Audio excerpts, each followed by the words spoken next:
sahabat Mandalika Film 21, kali ini Mandalika Film akan menceritakan film terbaru dari Rani Mukherjee yang berjudul Mrs. Chatterjee versus Norway. Film yang penuh dengan tangis ini diangkat dari kisah nyata yang menceritakan perjuangan seorang ibu imigran asal India melawan sistem hukum pengasuhan di Norwegia untuk memenangkan hak asuh anak-anaknya. Penasaran dengan keseruan filmnya? Ini dia alur cerita Mrs. Chatterjee versus Norway.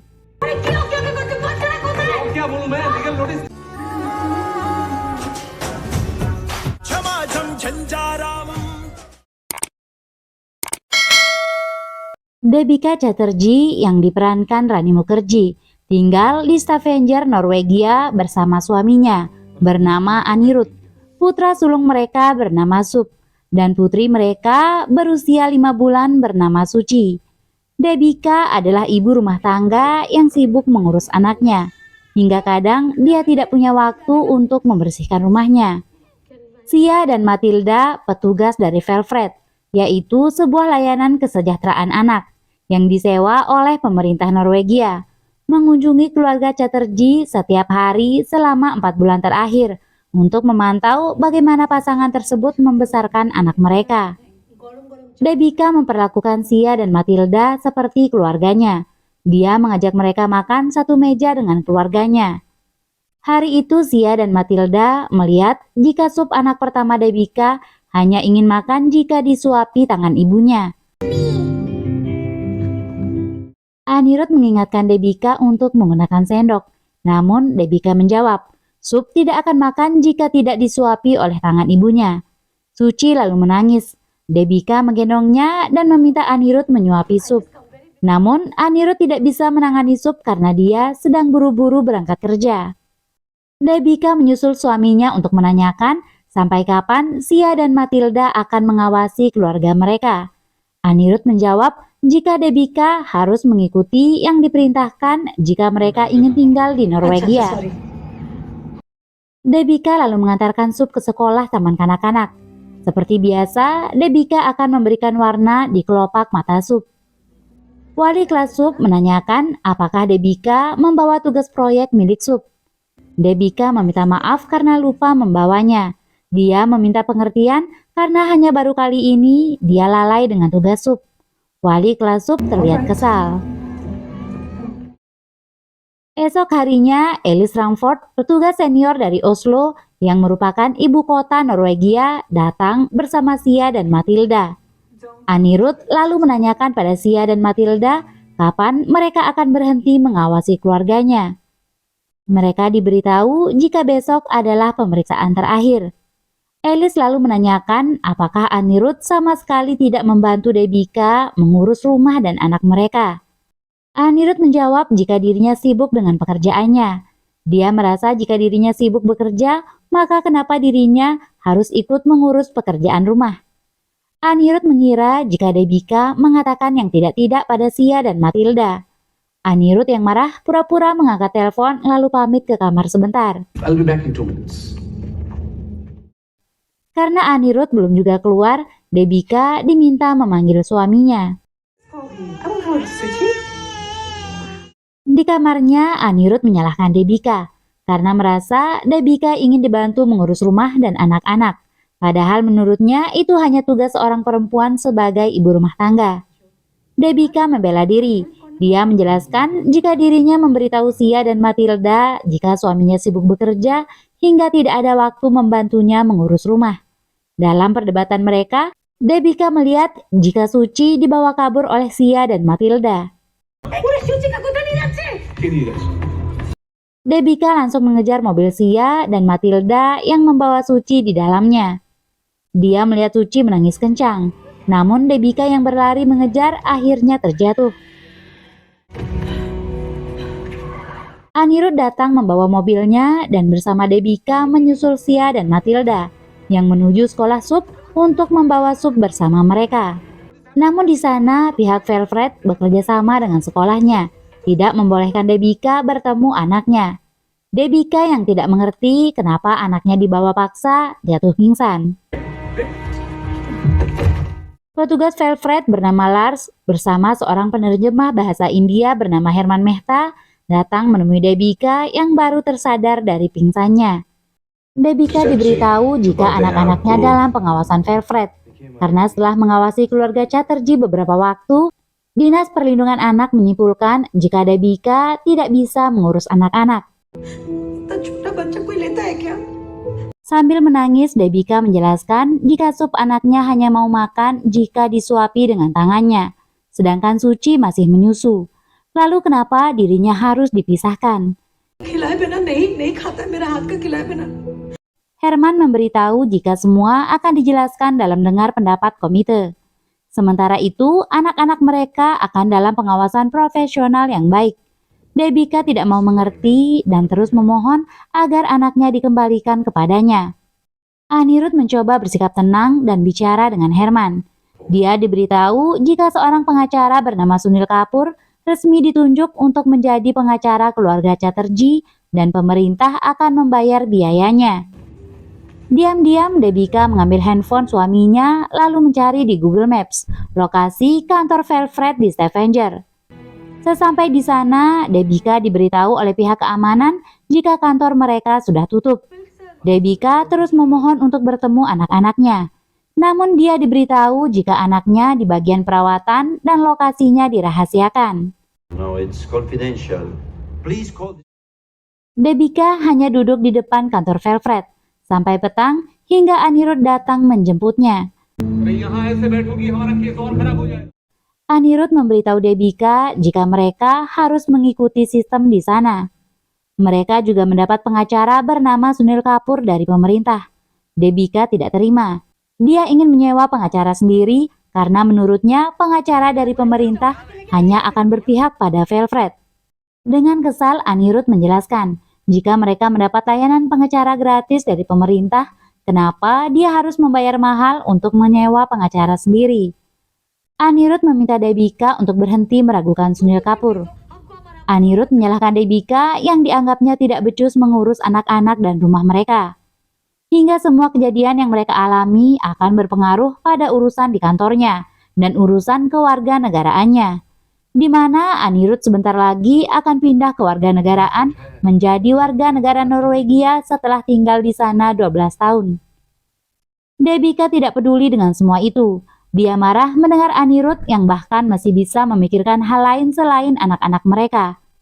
Debika membanting setir karena ingin kembali ke kantor Velvet. Namun, mobil mereka hampir saja menabrak pengendara lain. Semalaman, Debika tidak tidur. Dia bertanya pada Anirudh apa yang harus dilakukan supaya anak mereka dikembalikan. Anirudh menjawab apakah Debika bisa mengubah dirinya. Sebelum berangkat kerja, Anirudh mengatakan jika semua bukan salahnya. Artinya dia merasa semua salah Debika.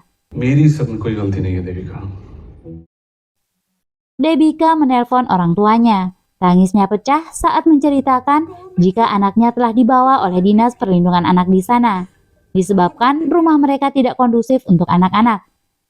Debika menyesalkan sikap Anirudh yang lebih mementingkan kewarganegaraannya dan hanya menyalahkan dirinya. Bahkan Anirudh tidak mau mengeluarkan uang untuk menyewa pengacara sendiri.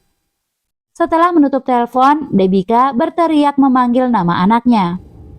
Suci! Scene berpindah, di mana Debika mengingat awal mereka datang ke Norwegia. Keluarga kecilnya sangat bahagia. Anirudh memperlakukannya sangat baik. Debika dan Anirudh menjalani sesi pertama pertemuannya dengan Sunil Kapoor, pengacara mereka. Debika diminta menjelaskan secara detail apa yang terjadi. Debika mulai menceritakan jika Sia dan Matilda datang secara baik-baik, bahkan mengajarkan Debika cara menyusui yang baik. Karena merasa mereka datang untuk membantu, Debika bahkan mulai nyaman dan menganggap mereka seperti keluarga. Pengacara lalu menunjukkan beberapa tuntutan dari pihak Velvet hingga Debika harus merubah gaya hidupnya seperti menyuapi anaknya makan dan menemaninya tidur. Sunil Kapoor juga yakin jika Velvet bisa menyatakan Debika bermental kurang sehat. Tidak hanya Debika, Sunil Kapoor juga memberitahu tuntutan Velvet atas Anirudh yang tidak membantu pekerjaan istrinya di rumah. Sunil Kapoor yakin dia akan bisa memenangkan kasusnya, namun dia menyarankan supaya setelah kasus mereka selesai, mereka kembali ke India atau pindah ke negara Eropa lainnya. Karena dia yakin Velvet tidak akan berhenti mengawasi mereka jika mereka masih tinggal di Norwegia. Setelah keluar, Anirudh memberitahu Debika jika mereka boleh menemui anak-anak mereka 2 hari lagi. Debika sangat senang. Dia akan dipertemukan dengan anaknya di kantor polisi Stavanger. Dia datang dengan membawa mainan kesukaan Sup. Debika berbohong pada Sup jika dia bersikap baik selama tinggal dengan orang-orang dari Dinas Perlindungan Anak, maka dia akan diajak jalan-jalan ke Disneyland. Dia melakukan itu supaya anaknya merasa senang selama tidak bersamanya, karena memiliki harapan bermain ke Disneyland. Debika meneteskan air mata karena bahagia bertemu anaknya. Pihak Velvet lalu merampas kembali Sup dan Suci. Mereka menjelaskan jika Debika tidak boleh menangis atau bersikap emosional di depan anak-anaknya, karena akan membuat anak-anaknya sedih ketika berpisah nanti. Orang tua Debika datang dari India untuk memberinya dukungan. Dia menjemputnya di Bandara Internasional Oslo. 2 minggu setelah perpisahan, diadakan pertemuan Dewan Wilayah Stavanger. Sunil Kapoor memperlihatkan video kebahagiaan Sup.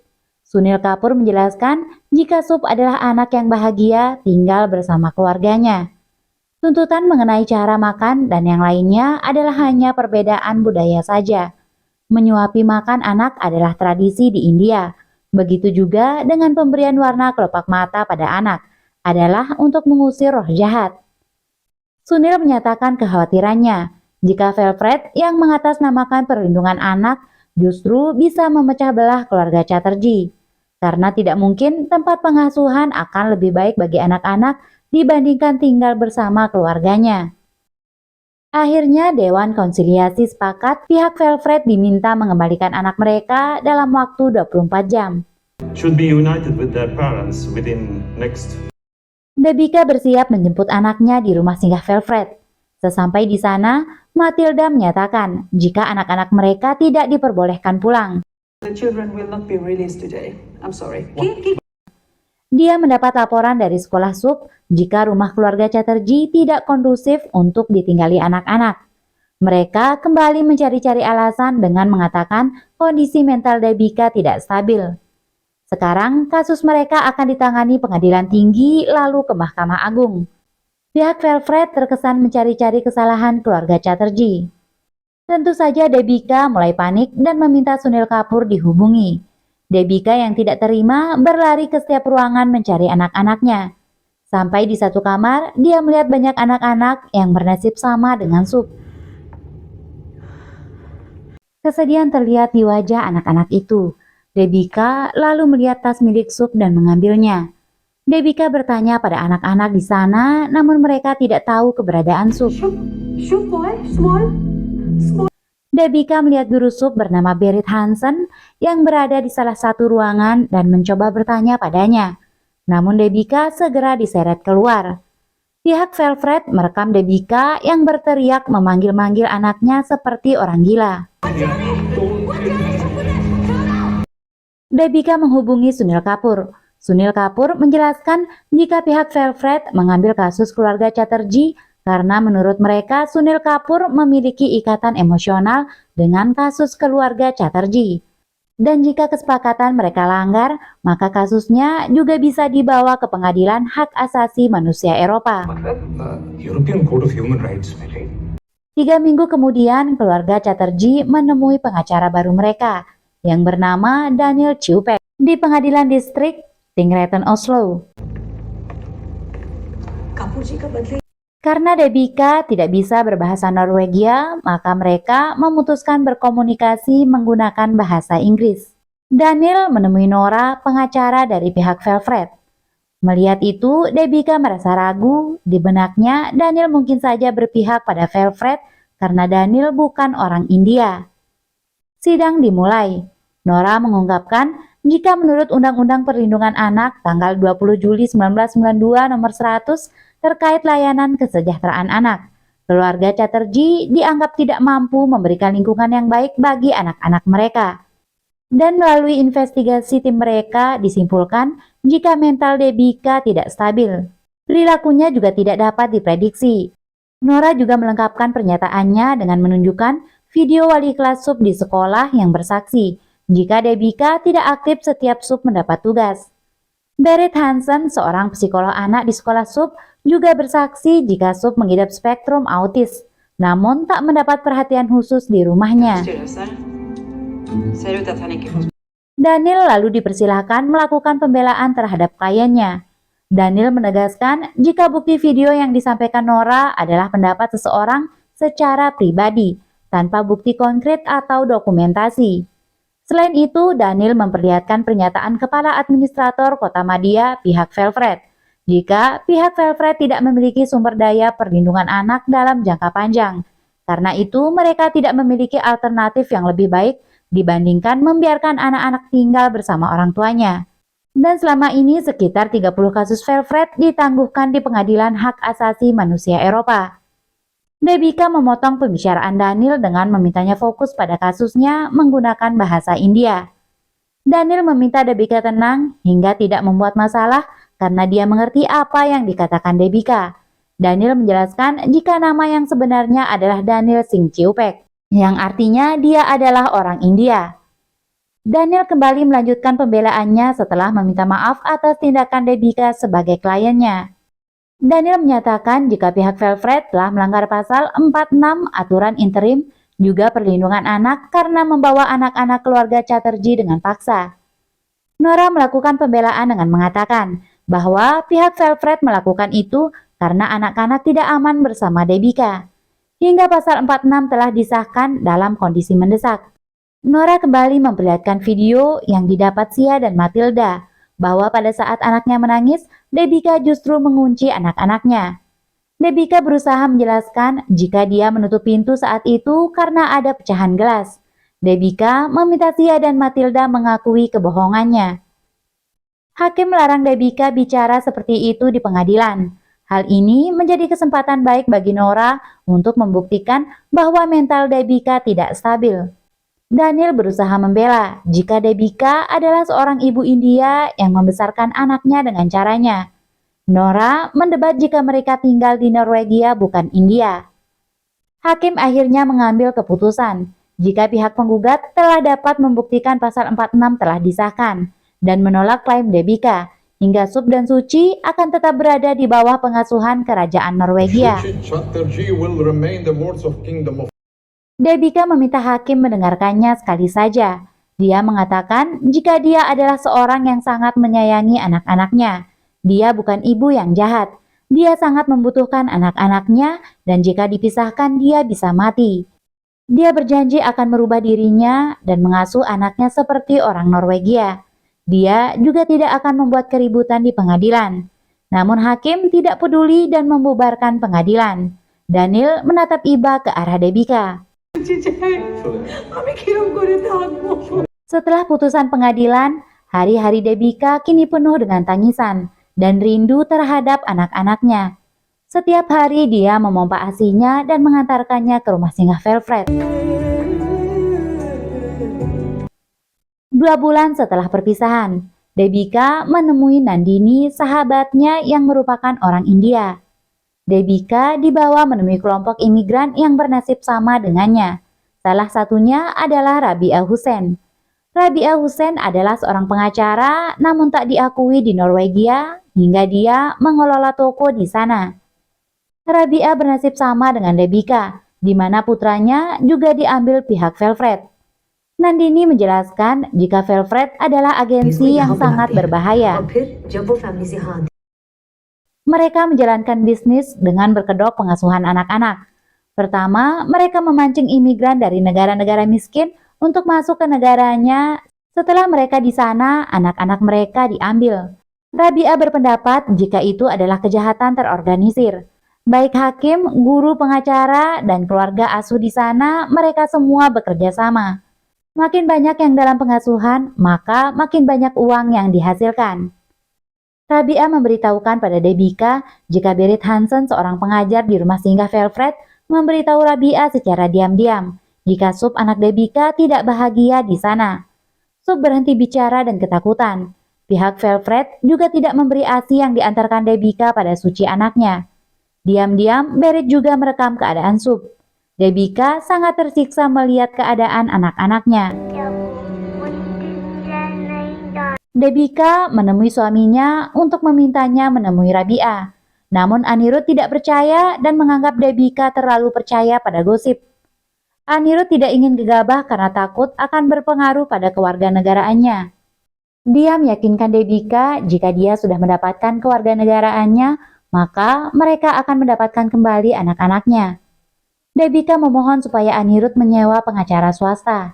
Namun Anirudh tidak menanggapi. Debika sadar jika Anirudh tidak akan mengeluarkan uang untuk itu. Debika berkemas entah apa yang ada di pikirannya. Ternyata diam-diam dia menyelinap ke rumah singgah Velfred menemui Sup. Dia membunyikan mainan kesukaan Sup untuk mengetahui kamar Sup. Karena pengawas di sana tertidur, Debika berhasil membawa Sup dan Suci keluar, lalu pergi menuju stasiun pusat Gothenburg, Swedia. Sesampai di sana, Debika berusaha menghindari polisi yang sedang patroli. Namun lagi-lagi, polisi perbatasan mengenalinya setelah melihat foto dirinya yang sudah diedarkan. Sup dan Suci diambil polisi.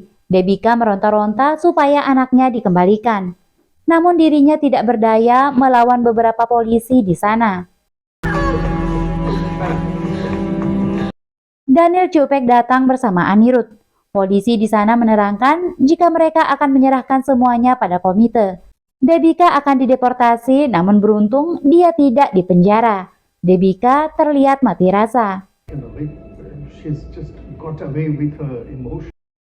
Sesampai di rumah, Anirudh menyalahkan Debika dan marah atas perbuatannya karena tidak memberitahunya. Debika kembali marah. Dia merasa telah memberitahu Anirudh, namun dia tidak berbuat apa-apa. Meski telah 90 hari sejak anak-anak mereka diambil. Anirudh tidak bisa mengendalikan emosinya lalu menampar Debika. Debika pun membalas tamparan Anirudh. Di depan orang tua Debika, Anirudh menyeretnya ke kamar dan menguncinya dari luar. Anirudh mengatakan jika Debika sudah gila. Debika bertemu Daniel pengacaranya karena esok harinya pengadilan akan kembali menyidangkan kasus mereka. Daniel mengingatkan supaya Debika tidak bicara sembarangan di pengadilan.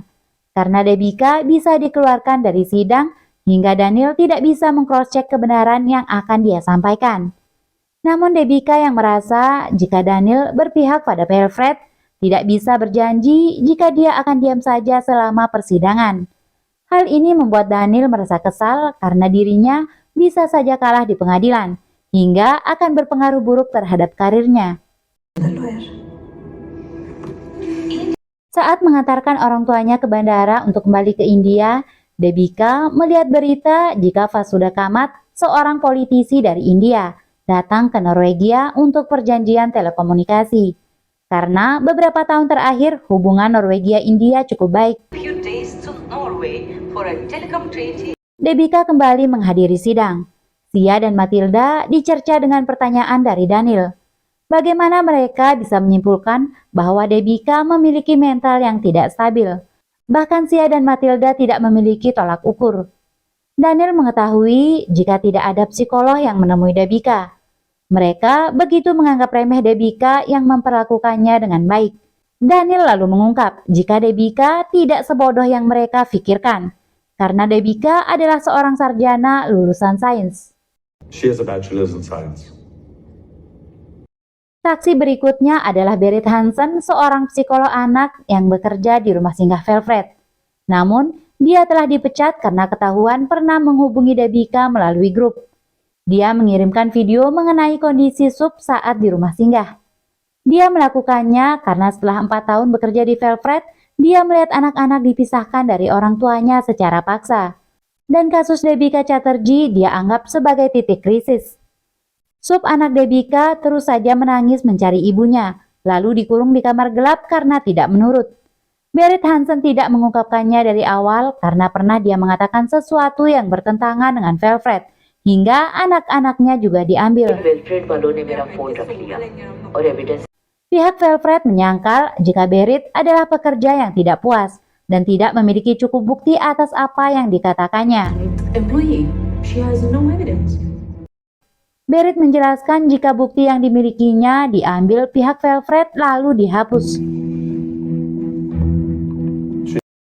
Pihak Velvet lalu memutar video saat Debika berteriak dan melawan polisi ketika dipisahkan dari anaknya. Pengadilan lalu membacakan putusan, di mana Debika dianggap menyerang polisi dan membawa anak-anaknya lari melintasi perbatasan. Debika melakukan pelanggaran yang cukup besar, sedangkan pihak Velvet harus ditarik karena tidak mengikuti peraturan. Akhirnya Debika kembali dinyatakan jika kondisi mentalnya tidak stabil hingga pengadilan menolak lagi petisinya, yang artinya kedua anaknya akan diasuh negara sampai usianya 18 tahun. Anak-anaknya akan diadopsi orang tua asuh. Kini kasus ditutup. They are to be placed for final adoption. Debika hanya bisa menangis. Daniel mengatakan jika mereka bisa saja menang jika Debika bisa sedikit lebih tenang. Daniel prihatin melihat Debika dan meminta maaf karena tidak memenangkan kasusnya.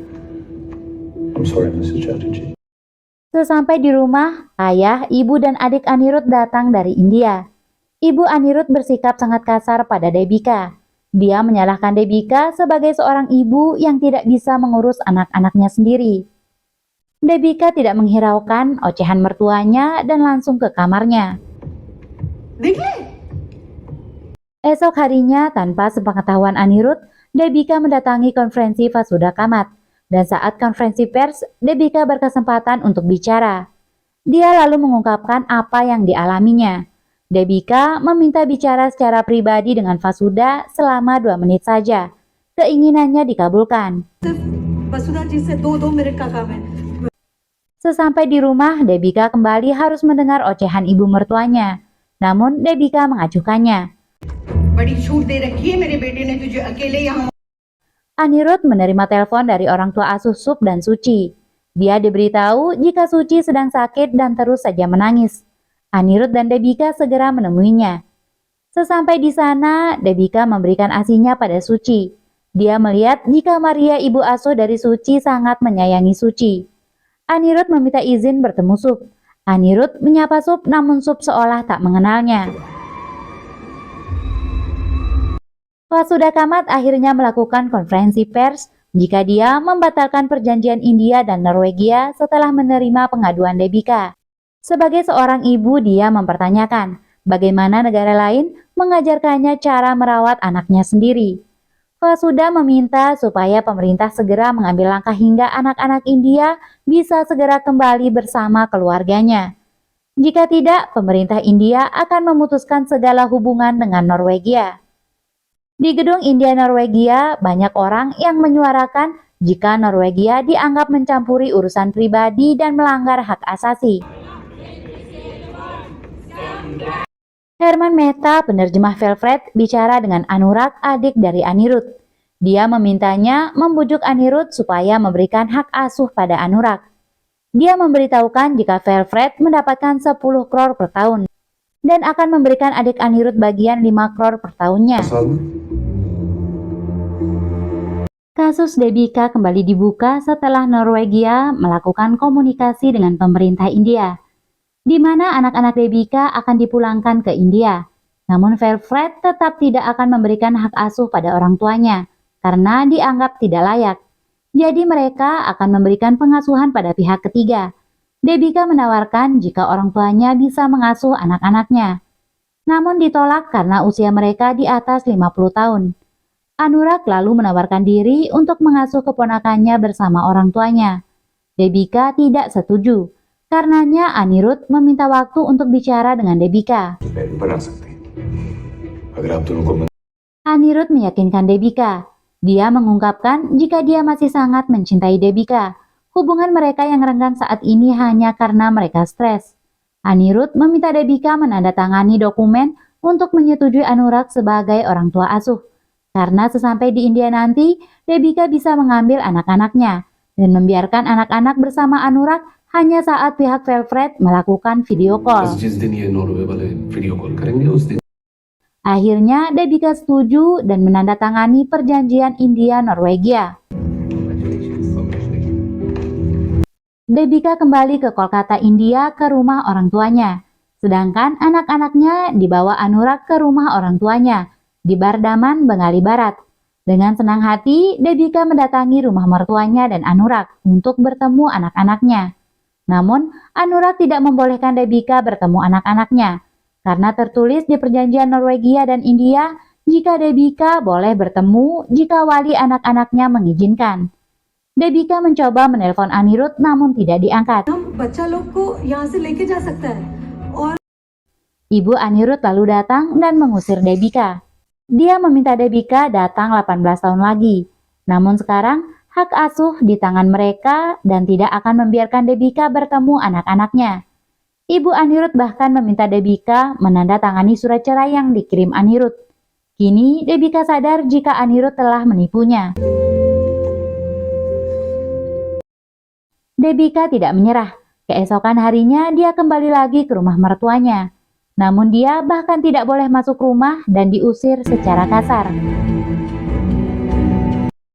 2 tahun setelah perpisahan dengan anak-anaknya, Debika kembali mengajukan kasusnya di India untuk melawan Anurag. Kali ini Debika menggandeng pengacara bernama Sunaina Pratap. Di persidangan, Sunaina mengungkapkan jika saat Asosiasi Perlindungan Hak Anak mendatangi rumah mertua Debika, mereka menemukan anak-anak dalam kondisi yang buruk. Dan menurut laporan, anak-anak tidak aman di dalam pengasuhan जो Anurag. बच्चों की biological mother है उन्हें guardians Namun tiba-tiba Daniel Cupek datang dengan membawa surat dari Norwegia, di mana dirinya diutus menjadi pengacara pihak Norwegia. Dia datang untuk mengajukan permohonan kasus Norwegia di pengadilan India. मैं Norway government के साइड से केस लड़ रहा हूँ। Hakim dan Sunaina menyatakan apa hak serta posisi Daniel berada di sana. Daniel mengungkapkan kenapa dia berhak berada di persidangan India. Yang pertama, anak-anak tersebut ke India karena perjanjian India-Norwegia. Yang kedua, pihak Norwegia berhak memeriksa apakah perjanjian tersebut dilanggar. Yang ketiga, pemerintah membayar untuk kesejahteraan anak-anak tersebut. Daniel membawa bukti transfer yang ditujukan untuk rekening Anurag selama 14 bulan terakhir. Setelah mengetahui hal tersebut, sidang ditunda sampai besok. The court will be adjourned till 9 a.m. tomorrow.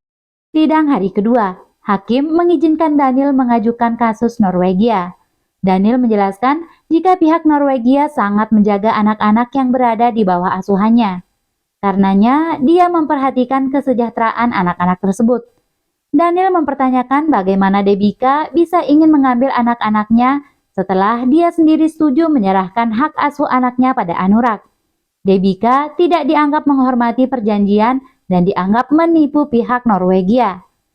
Daniel lalu mempertanyakan apakah Anurag masih ingin mengasuh anak-anak setelah mendapat klaim jika anak-anak tidak aman berada di bawah asuhannya.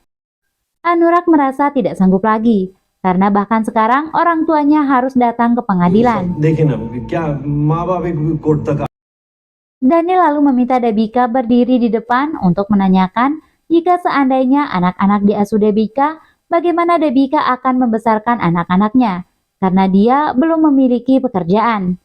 Debika menjelaskan jika dia akan mencari pekerjaan. Debika kembali bertanya, apakah pemerintah Norwegia bisa memberikan kasih sayang pada anaknya seperti kasih sayang seorang ibu. Setelahnya, Daniel kembali menghadirkan Anirudh sebagai saksi melalui panggilan video. Anirudh bersaksi jika Debika mengalami masalah mental sejak lama. Tidak tinggal diam, Sunaina Pratap menunjukkan bukti jika setelah diperiksa di Rumah Sakit Umum Stavanger dan rumah sakit di India, menunjukkan jika Debika sehat dan tidak mengalami masalah mental. दोनों में बहुत क्लियरली लिखा हुआ है कि देवी Sidang hari ketiga. Sunaina meminta Daniel menjadi saksi. Sunaina menanyakan apakah seorang ibu angkat akan lebih menyayangi anaknya dibanding ibu kandung. Daniel menjawab tidak ada ukuran untuk memastikannya. Sunaina kembali menanyakan apakah mungkin Debika menyerahkan anaknya pada Anurag dan bersekongkol hanya untuk uang. Daniel lalu bersaksi jika Debika tidak mungkin melakukannya. ये कभी नहीं कर सकती। Sunaina lalu menegaskan apa masalahnya dengan Debika. Dia melawan polisi di Norwegia. Dia melintasi perbatasan. Dia melibatkan pemerintah India hanya untuk mendapatkan kembali anak-anaknya. Daniel tidak bisa berkata-kata lagi. के लिए mother Hakim lalu mengizinkan Debika bicara. Debika mengatakan jika Norwegia memberinya banyak julukan, diantaranya wanita gila dan ibu yang tidak baik. Padahal selama ini dia hanya berusaha melakukan sesuatu yang benar menurut semua orang. Dulu orang tuanya memintanya sekolah, dia menjadi sarjana. Orang tuanya memintanya menikah, dia menikahi Anirudh. Dia diminta suaminya ke Norwegia, dia mengikutinya. Namun Norwegia merasa jika yang benar adalah mengambil anak-anaknya untuk diasuh pemerintah. Dia merasa itu tidaklah benar.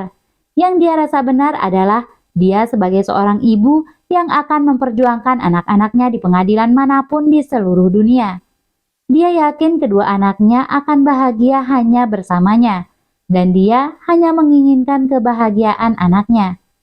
Debika memohon pada hakim supaya anaknya dikembalikan padanya.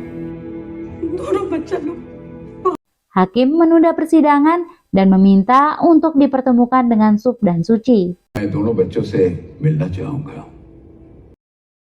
Saat hakim menemui Sup dan Suci, dia mencoba memberinya coklat namun diabaikan.